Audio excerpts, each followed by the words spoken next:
કહેવાય છે કે જો મનોબળ મજબૂત હોય તો કોઈ પણ શારીરિક અક્ષમતા તમને સફળતા મેળવતા રોકી નથી શકતી। આ વાતને ભરૂચની દીકરી કાવ્યા ફરસરામે સાચી સાબિત કરી બતાવી। આજે જાહેર થયેલા ધોરણ 10ના પરિણામના 90% અંધત્વ ધરાવતી કાવ્યાએ 95.67% મેળવી સૌ કોઈને અચંબિત કરી દીધા।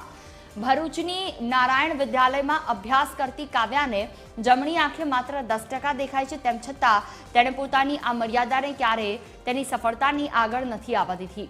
કાવ્યાએ સામાજિક વિજ્ઞાનમાં 100માંથી 100 ગુણ મેળવી સાબિત કર્યું છે કે તે સામાન્ય વિદ્યાર્થીઓ કરતાં પણ વિશેષ પ્રતિભા ધરાવે છે।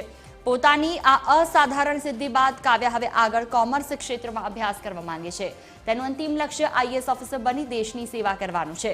કાવ્યાની આ સંઘર્ષ ગાથા આજે લાખો વિદ્યાર્થીઓ માટે પ્રેરણાનો સ્ત્રોત બની છે।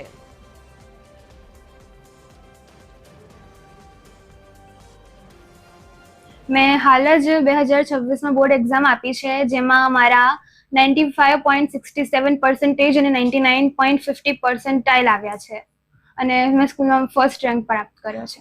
મારો અનુભવ એવો રહ્યો કે 1 થી 10 સુધી આપણે ભણીએ છીએ, પાયાથી ભણતા આવીએ છીએ, તો આપણે જો આગળ સારું રિઝલ્ટ મેળવવું હોય કોઈ પણ સ્ટાન્ડર્ડમાં તો આપણે પહેલા મૂળ કોન્સેપ્ટ ક્લિયર રાખવા પડશે આપણા, કે ગોખણપટ્ટી અહીંયા નહીં ચાલે। અને બીજું કે તમારે જો તમે કોઈ પણ લાઈનમાં ભણો, ગમે તે કરો, પણ જો તમારે એમાં સારું અચીવમેન્ટ લેવું હોય તમે ડેડિકેશન રાખવું પડશે એમાં। અને ખાસ કરીને ભણવાની ફિલ્ડમાં જો તમે સારું આગળ વધવા માંગો છો અને તમારું રિઝલ્ટ ટકાવી રાખવા માંગો છો તો તમારે જે તમે ડેલી ભણો છો કે જેવી સ્ટડી કરો છો અથવા તમને કશેથી બી સ્ટડી કરાવે છે એનું રિવિઝન અને એનું રીડિંગ તમારે કમ્પલસરી ડેલી રાખવું પડશે।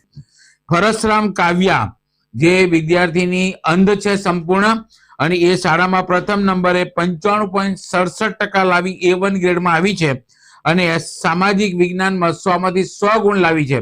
આમ ઉત્તીર્ણ થનાર તમામ વિદ્યાર્થીઓને ખૂબ ખૂબ અભિનંદન।